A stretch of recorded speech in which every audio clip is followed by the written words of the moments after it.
So as Alabama continues to make moves on the recruiting trail today, we need to talk about a few prospects. Two that they are pushing for massive flips for, and another that Alabama fans everywhere need to know about. But before we can, as always, y'all know the drill. I have got to hear from you. Hop down to the comments, give me a Y for yes, N for no. Do you believe Alabama will finish with a top 5 recruiting class? And let me know what you're thinking. If you're new to the channel, be sure to subscribe, hit that bell notification as I do constant college football content. You don't want to miss any of it, and if you enjoyed the content, be sure to like and comment down below. But having said all that, let's jump right into this. And we're going to start with Alabama pushing for some major flips that would certainly send ripple effects across college football, much like we talked about with Russell, the quarterback they flipped from SMU. We start with the guy who's already committed to an SEC program, a running back that Alabama really likes, and a running back they've been after for a while. And of course, we're talking about Akland Deere. 6'1", 200 pounds from Mississippi, currently committed to Ole Miss, and what a talent he is. Whenever you look at Akland Deere, there's a lot to like. I think he's a very well-rounded running back, and whenever you're looking at what he brings to the table, he is a powerful running back that does not diminish anything in speed. He has got incredibly impressive burst, and he has enough long speed to be able to not be caught. Like, he is a fast guy, but whenever you factor in how fast he accelerates from just standing still to top speed mixed with his long speed, makes him really tough to bring down. On top of that, like I alluded to, he's got power. Whenever you look, he already stands 6'1", 200 pounds, and it shows. Guys are bouncing off of him. He has got strong lower body, and he runs with violent intent. Now, this is something Alabama is pushing for, trying to get this big flip, and this would certainly be a big flip. Robert Gillespie is one of the better running back coaches in the nation. This is something we talk about time and time again, and Alabama already has one running back in the class in Turbo Rogers, but something we have seen with Robert Gillespie is he likes taking 2 running backs, and he has successfully done so time and time again.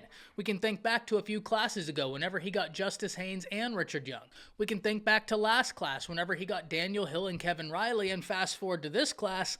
Could Akland Deere be the complementary back to Turbo Rogers? Well, time will tell.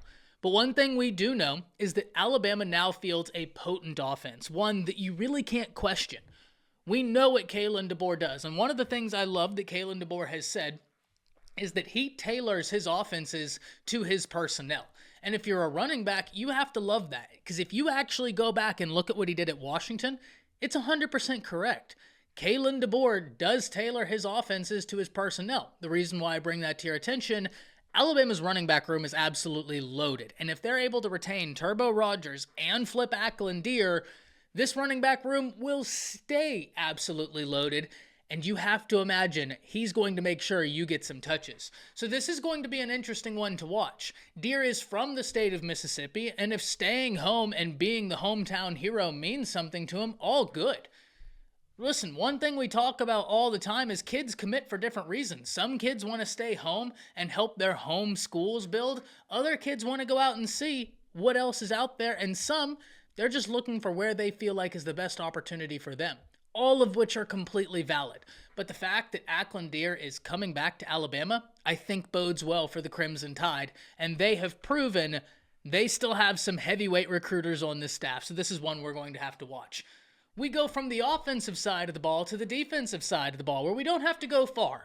Because if Alabama pulls off this flip, make no mistake about it, college football fans everywhere will be talking. And of course, today we're talking about Naim Offord, who's from the state of Alabama, ranks as not only one of the top prospects in all of high school football, but the #1 player in Alabama. And if we look at the 24/7 Sports Composite, he comes in as #6 player in the nation, #2 cornerback, and #1 in Alabama, as I just alluded to, standing 6'1", 185.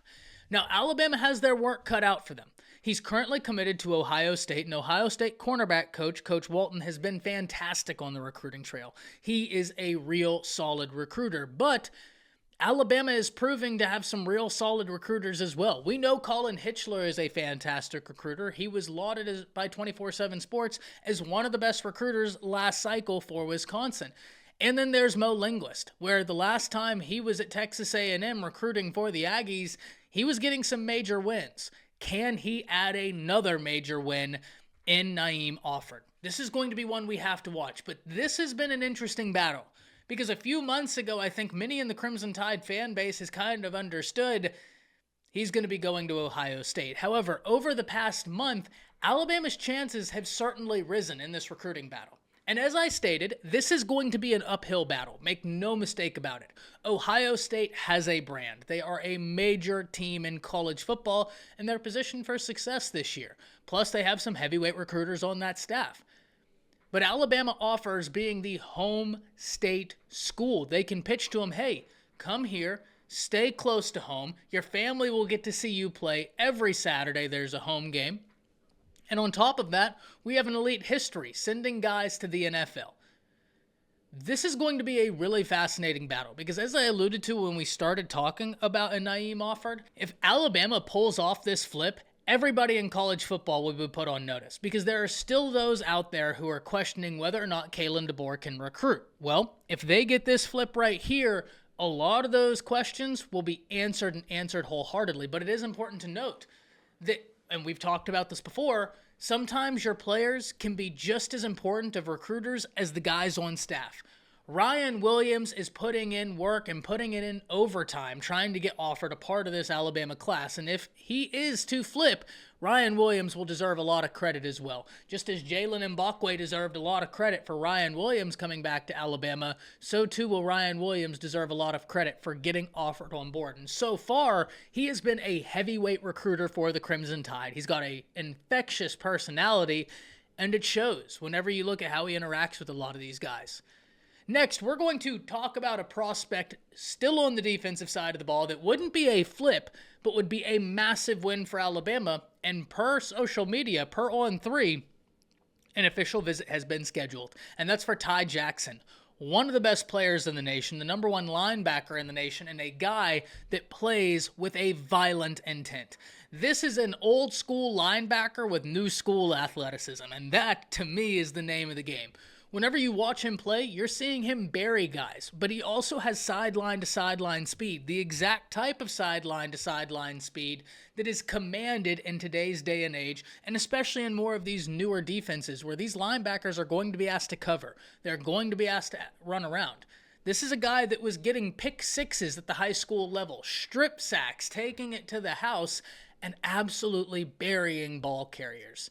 Like I said, when I look at Ty Jackson, the best thing I can say is that he is an old school linebacker with new school athleticism. To me, that's an enticing combination. Now, Alabama has already done a fantastic job on the recruiting trail for linebackers, but this would be the icing on the cake. Make no mistake about it.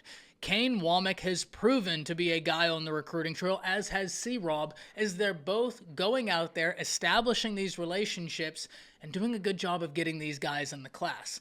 They already have a deep linebacking room, but I don't think you say no to Ty Jackson, and him getting in a visit for Alabama should excite Alabama fans everywhere. Listen, at the end of the day, one of the reasons why I think it's so impressive what Alabama's doing on the recruiting trail is something I've talked about a lot. They don't have the continuity that so many other staffs out there have. When we talk about a Georgia or an Ohio State, at several different position coaches, and certainly at the head coach, they have continuity. And relationships are still king. I understand that we're in the NIL era, and NIL is certainly important, but relationships are the end-all be-all. Whether a guy commits to you or not, you want to maintain those good relationships because in today's day and age, that transfer portal is alive and well. And we've already seen Alabama maintain positive relationships with players, not burn bridges, and when those players transfer, they come to the Crimson Tide. Damani Jackson did a fantastic interview where whenever he flipped his commitment, because remember, technically it was a flip. He was a silent commit to Alabama, went to USC, decided he wanted to go there, and then called Coach Saban and said, hey, I won't be committing to Alabama. I'm going to be committing to USC. Coach Saban told him, okay, I'll certainly be rooting for you, and you always have a home here. That's what I mean. That's maintaining those relationships. And now, where does Damani Jackson play? For the University of Alabama. When Nick Saban retired, Damani Jackson took it upon himself, having never played a down for the Crimson Tide, to be a leader and say, no, this is where I stay. With or without Saban, this is where I stay. That type of mentality, That's exactly what you're looking for. So I can't wait to hear from all of you. Alabama pushing for 2 major flips, pushing for a huge win for one of the top prospects and certainly one of the top linebackers in the nation. And we didn't even start to scratch the surface on the impressive list of visitors that will be in attendance this weekend. But we'll talk about that tomorrow. Can't wait to hear from you. That's it. See ya.